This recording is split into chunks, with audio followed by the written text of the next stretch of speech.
This is the introduction of the chapter. To get a job for livelihood is a great wish of every human being. Majority of people want to do the jobs that secure a big amount of salary and prestige in society, and this category of jobs are known as white collar jobs, like profession of officers, doctors, engineers, professors, etc. On the other hand, there is a section of society which is doing menial jobs since their forefathers' time. Sometimes, in spite of being educated, also they are bound to do menial jobs. Now the question arises, why are these menial jobs only being done by a specific community of people? And the second question is, why do other community people not prefer these menial jobs? Although many people have tried to change the mindset of society and are trying even today, but it is not easy to change this situation. A white-collar worker is a person who performs professional, desk, managerial or administrative work. White-collar work may be performed in an office or other administrative setting. And these white-collar jobs are liked by the people. And everyone in our society wants to become a doctor, engineer, pilot, teacher, officer, manager, scientist. In this diagram, you can see that a person who does white-collar job belongs to higher social class, has managerial and business skills, gets high monthly salaries, highly educated and does intellectual desk jobs. Now I will tell you about the menial jobs.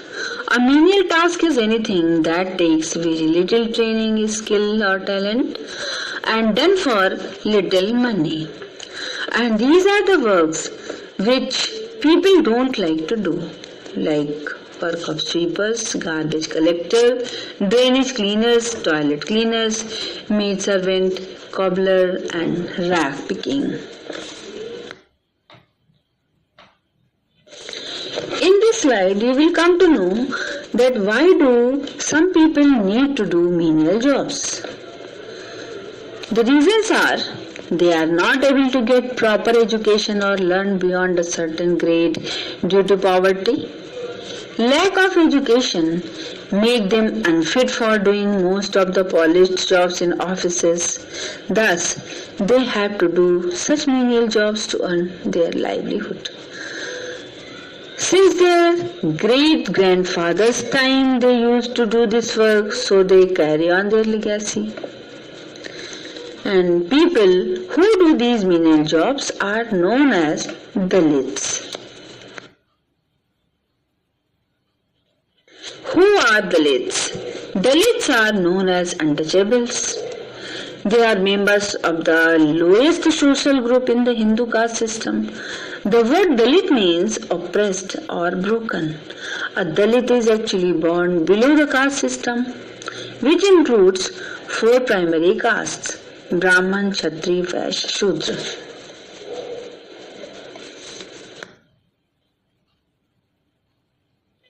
Here you can see the caste system of India. Brahmins, the highest ranked of the 4 Varnas, include priest, advisor and intellectual leaders.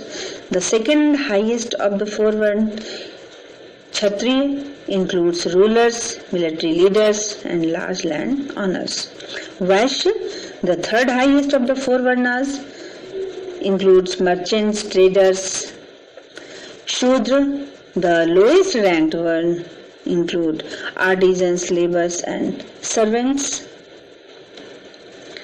And Dalit had no one designation, include various low status person, and they do menial task. Children, do you know what is untouchability? Untouchability is a social evil. Once it was widely practiced and it is still found in present days in some parts of our country. It is unfortunate that some people treat some others as untouchables, though it has a practice of its roots in the social structure.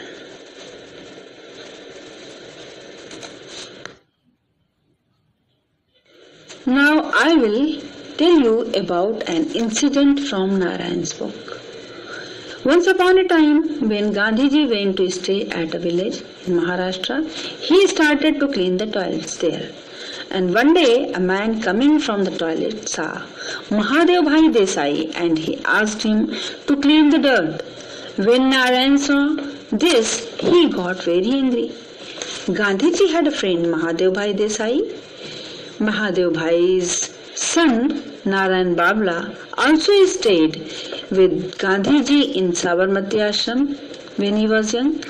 And in those days, there was an unusual practice that people from a particular community were assigned to clean the toilets. But in Gandhiji's ashram, every person has to do itself. Gandhiji had an opinion that untouchability is a serious matter and lot of hard work will be required to change this.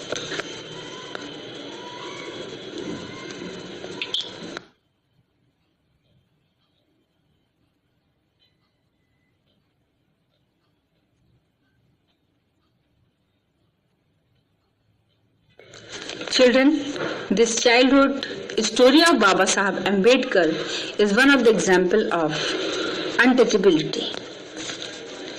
This story is almost 100 years old, and 7 years old Bhim went to Goregaon in Maharashtra with his father to spend his holidays. He saw a barber cutting the hair of rich farmer's buffalo. He thought of his own long hair. He went to the barber and asked for a haircut. The barber replied, "If I cut your hair, both my razor and I will get dirty." "Oh, so cut human hair can be dirtier than cutting an animal's hair?" wondered little Bhim.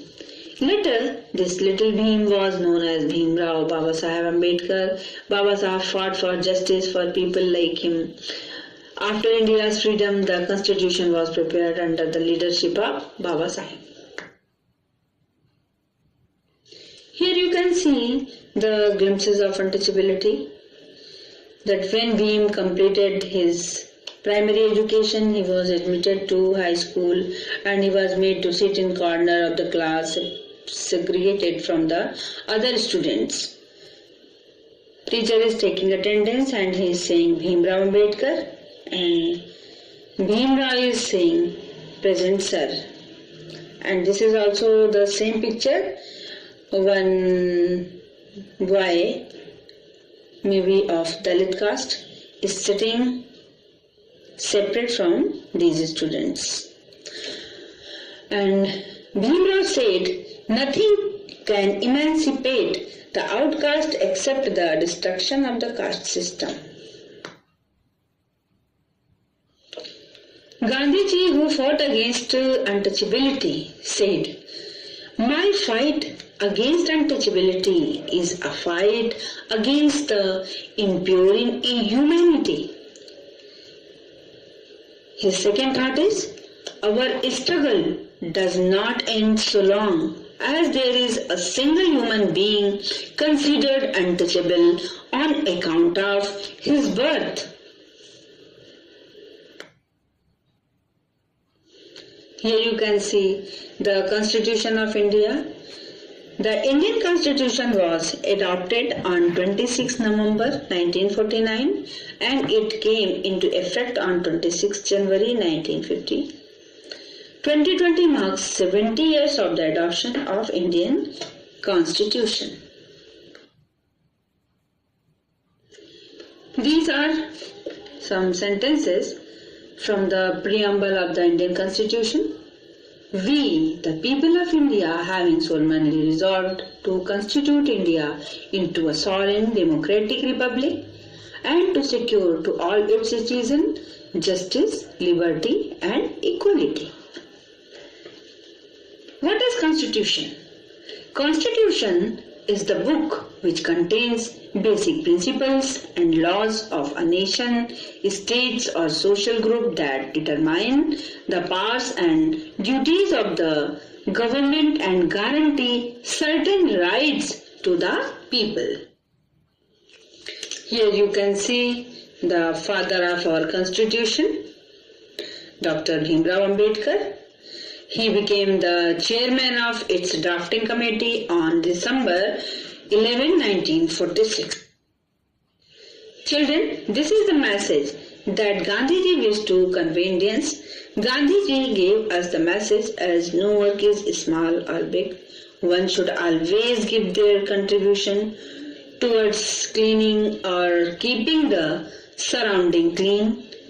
Gandhiji was always against the practice that people from certain community has to do the menial work. On September 1932, Gandhiji went on a fast and protest so as the untouchables to be allowed to go to temples, wells and public places, and he also started a weekly paper by the name of Harijan.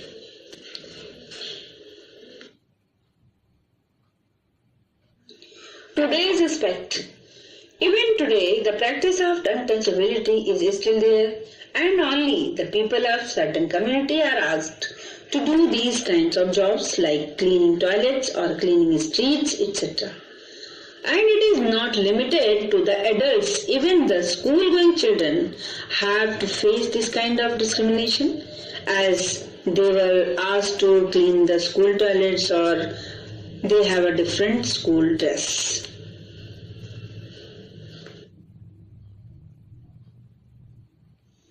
Now, let us know the importance of cleanliness.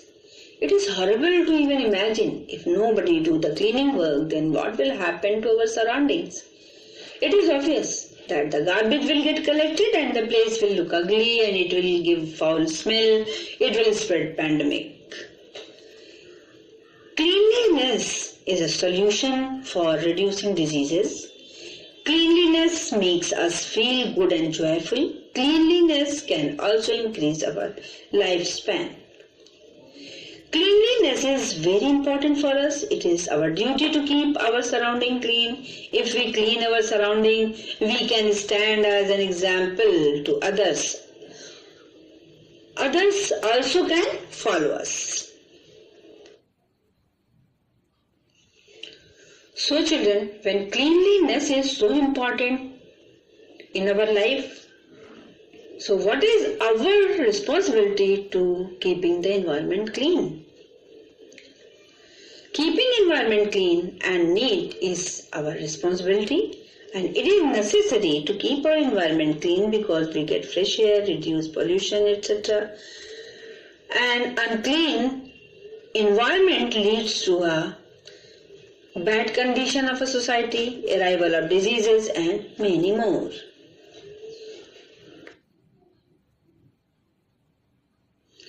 Our present Prime Minister Narendra Damodar Das Modi says, cleaning up the country cannot be the sole responsibility of sanitation workers. Do citizens have no role in this? We have to change this mindset. Gandhiji's favorite song is वैष्णव जन तो तेने कहिए जे पीर पराई जाने रे पर दुखे उपकार करे तोय मन अभिमान न आने रे. And this was written by poet Narsi Mehta. So the message that we get from this chapter is treat our helpers with kindness, give them due respect. No work is inferior and all are equal in society. So, say no discrimination.